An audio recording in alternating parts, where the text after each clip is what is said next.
Sexologist Dr Giriraj Ramnanan wants the law banning the importation of some adult toys to be taken off the law books.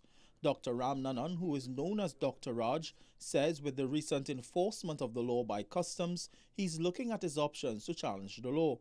According to the Customs Act, indecent or obscene articles or matter are prohibited.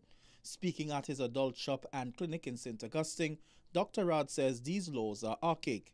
So the archaic laws that we have, which has been cut and paste, nobody came up with those laws in Trinidad many years ago. We changed our constitution in '76, but we cut and paste. Now the same persons we cut and paste that from, the same country we cut and paste that from, they have done away with it.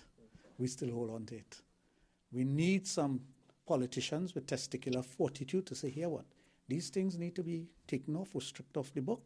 Dr. Raj says he has contacted his attorneys and they will soon take action to challenge the legislation. Today I met with my lawyer and we have decided that, hey, we're going to write them to get clarification and we are going to go as far as it's going to go.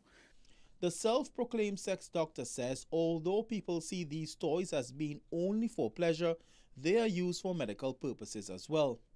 Part of our treatment includes the use of these instruments. So how could you make it, how could you put a ban on these instruments when people use it for their own benefit for medical reasons, especially if they have a sexual dysfunction? Otto Carrington, CNC 3 News.